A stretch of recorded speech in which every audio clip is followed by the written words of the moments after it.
Corey. How are you? Hey, I'll turn this up. Everything okay? Yeah, just yeah, Day day off off. today. So we just got dropped off at the hotel, so getting all sorted. Very good. And how is the tour going so far? It's been amazing. Yeah, every show's been, you know, I guess, pretty insane, and a lot of the shows like that, just kind of beyond anything we were expecting. So it's like some pretty wild shows. Yeah. It's been pretty amazing so far. And after being off tour for so long, it's fun to be back and playing in front of all these awesome shows and great crowds. So it's been so sick so far. Yeah. And it's 20 years of this record, Oh Ascendancy. yeah. You guys are playing it from start to finish. Actually, here on the label, Kerrang says Trivium will be the biggest metal band on Earth soon. So 20 years have passed. You feel like the biggest band on the planet at the moment? The show's been so fucking awesome so far, and yeah, it's just great to be out there. It's like after 20 years, it's kind of like a lot of places in Europe. When the record first came out, in the UK it was such a big thing. Yeah. In America it was big, and then a lot of places in Europe it was kind of like we got kind of broke in a lot of countries on later albums. So it's like kind of like for a lot of fans, besides like the singles and stuff, a lot of the record is kind of like reintroducing kind of like our newer fans to like the record that kind of was like the kickoff point for us. So watching a lot of people in the crowd, they're like watching and getting into it, but you can tell they're like, oh, I haven't heard this one before. So it's kind of fun to 20 years later kind of show people what it was like, I guess, kind of back in the day. It was like when we first came on the scene, was like, this is what everyone else heard for the first time. Yeah. That was kind of the introduction to it. So it's cool to show the I guess fans that got into us later on different records to kind of show them where the starting point was. Yeah. Was there any song on this album that you guys have never played prior to starting this tour? We've played everything at some point. Probably the song that probably Departure. We played it, I think, in 2013. We played it I remember playing it in Italy, and then I don't remember if we ever played it anywhere else. But we did play it like one or two times at one point, but we never did it on like a full tour. Yeah. It was just kind of like a random show that we kind of threw it in. And then Declaration, the last time we played that on tour was the Black Crusade tour in 2007. So we had played everything on the record, but those songs were definitely the, finally getting their full tour, debut, I guess. But they're a lot of fun to play because for us, since we never played them too much, it's a cool point in the set where it's just fun to play, and they have a little different vibes at the end of the record. So fans are seem to be digging it so far. Yeah. It's been fun. And this was your first record in a band. What memories do you have from the songwriting and to the recording of Ascendancy? Oh, geez. It was just at the time we didn't really have any expectations or anything. It was just kind of just going in our shitty, hot as fuck storage shed in Florida and just kind of jamming. It was like we didn't have anything else to do, so it was just we rehearsed. We had the Ember to Inferno record, so we'd rehearse those songs, and then it was just kind of like, oh, what else do we do?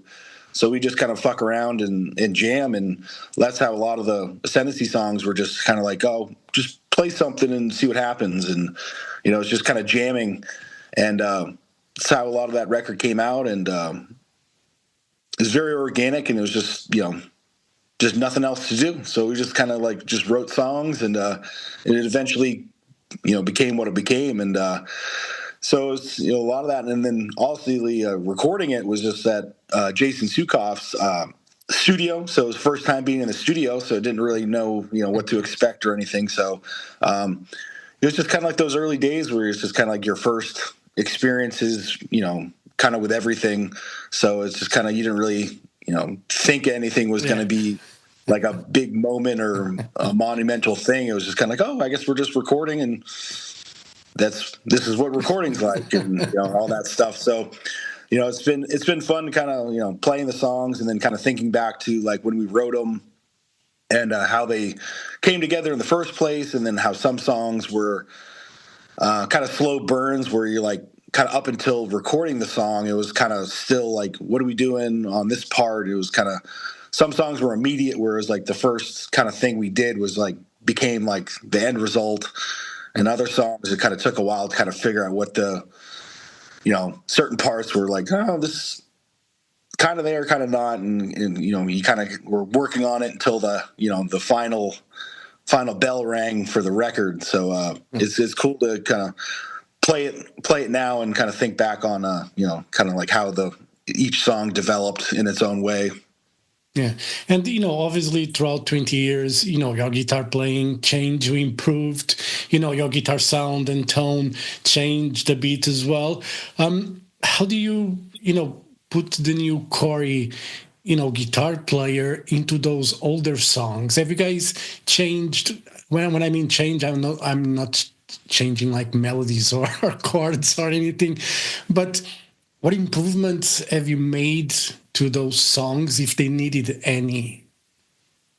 I think it was actually like, since we were off tour for like a year and a half, and then obviously like we're going to do Ascendancy, so it's kind of like all we were kind of preparing for was playing Ascendancy. So feels like compared to like how we were playing some of the stuff on tour before, we kind of like over the time you kind of like add little like kind of little subtle things in there. And once we started doing or preparing for this tour, it was like you kind of listen back to the record and it kind of feels like we kind of reverted back to kind of playing the songs more like straight up like how the record version is, instead of adding like little live variants or whatever. But I feel just like, solos and all the parts, like still play them the same. I just feel like playing better, technique wise, or like, subtle things like vibrato or stuff that I kind of got better at as like, continue to play more. But I just feel like, as, we've had 20 years of experience playing, live, and, how to perform on stage, just feels like the stuff's easier to play like precisely while, doing all the other headbanging and crazy shit you have to do on stage and singing and while playing. So and I feel like we just kind of can play the stuff easier and more natural than kind of having to do it all like when you're like, oh, this is our first time playing on tour and kind of getting used to everything. It's just kind of another day for us. And you guys have an inflatable on the show. It's Demon Zombie. Does it has a name? Yeah. We named him Monty. Okay. It's our honor to Monty Connor, who was the guy from Roadrunner Records who signed us for first record with Roadrunner was Ascendancy, and he signed us. So we figured it was Monty the Monster is our homage to that guy, who's a amazing guy and still great friend to even though we haven't worked together for a long time, he's still a fucking big part of our camp and friends and stuff. So we figured that was like we were trying to think of like it was like, oh yeah, everyone's got like their mascot name and stuff. We were trying to think of something because we never had one for the Ascendancy guy. And I originally had Marty because I was like, pull harder in the strings, you're martyr. If you rearranged the words, it was Marty, but then it was like, oh, Monty seems even better because it's like tribute to the guy that got this whole thing started. Yeah, and I was reading on Wikipedia. I'm not sure if this is right or not, but it says that you guys had an early version for "Dying in Your Arms," inspired by Phantom of the Opera, but was scraped for unknown reasons. That video did exist, it's very different from what became the original video for that song. Oh, yeah, the video for "Dying in Your Arms" that you can watch on YouTube. That's like the oh shit, we need another version of the video kind of thrown together thing, because the original video we did is terrible. It was yeah, I guess the idea was on paper it was I guess a thing, and then once it actually was filmed and it came out, it was just like, oh shit, this is terrible. Yeah, We should not, that was I guess a good move by our Roadrunner back in the day. Was just like, we can't put this out. This is not going to be good for you guys. And it's basically like, we always joke about it being like a mystery science theater of us watching it and like ripping on ourselves because it's just so bad. But it was like a Phantom of the Opera kind of visual thing, and it just every aspect about it just came out bad. So we always talk about, you joked about someday like be funny if we put it out, but it's just bad. So I don't know if that'll ever come to light, but it does exist somewhere. I haven't had a copy of it. Yeah. Forever, so someone somewhere has it, and it might show up eventually one day. I don't know. Actually, I'm pretty sure our manager has it somewhere because he has everything archived. But I like if I wanted to watch it, I have no idea. I don't have any access to it, and so. But it does exist, and it's not great. You won't be the one leaking it online then. Oh no, it's pretty. It's definitely not out there for a reason. So.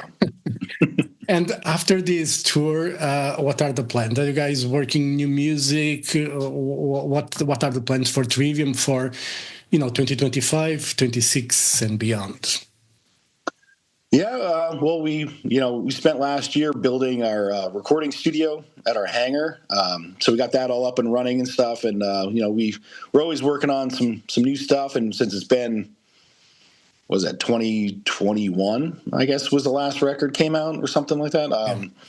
So it's definitely our longest gap in records and everything. So definitely new music will be on the horizon.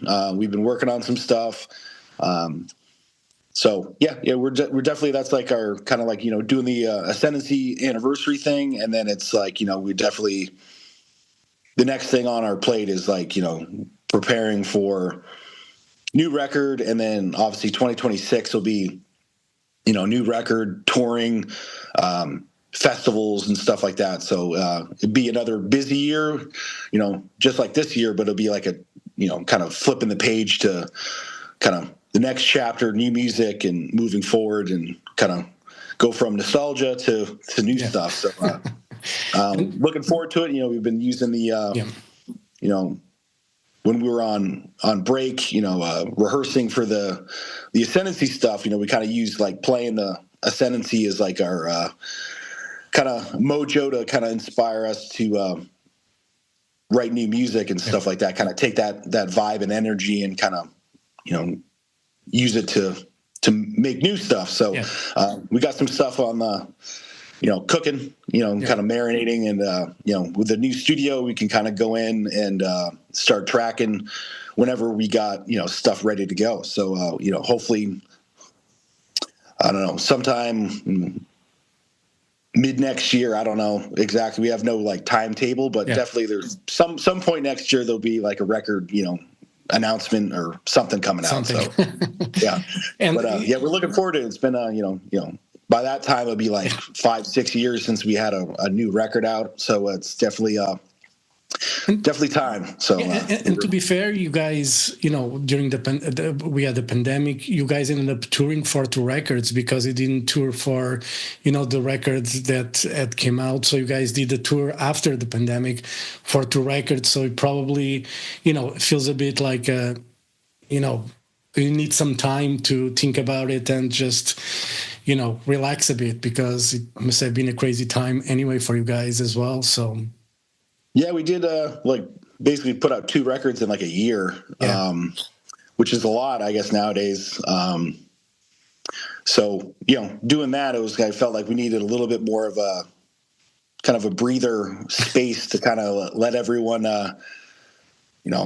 get excited and kind of anticipation built up for new music. Since we did like 2 records so quick, it was kind of felt like when we put out In the Court of the Dragon, it was so quick.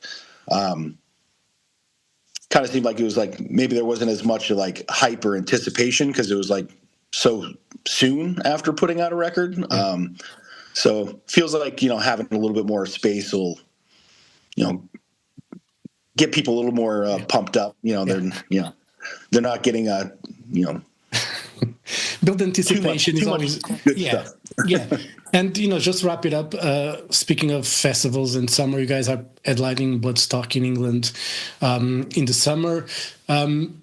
You guys going to play the Ascendancy, or you guys will have a different set for the festival? The festival stuff, that's not I guess Ascendancy full on, because we have Bloodstock and like maybe like 2 other festivals, like we're doing Reload in Germany and Motor Culture in France. They're not billed as like an Ascendancy thing. We'll probably do like a good, probably a lot of like the big songs, but it'll be like a lot of the other stuff. So it'll be Ascendancy focused ish, and then some of the other stuff. So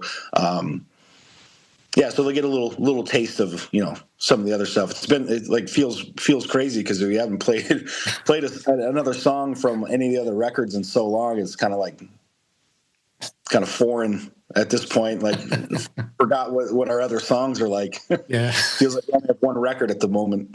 Cool. And you guys enjoying teaming with Bullet from My Valentine for this tour? Bullet are playing their debut record, The Poison. So it's been fun to tour together. Yeah, it's been great. We know those guys since, 2005.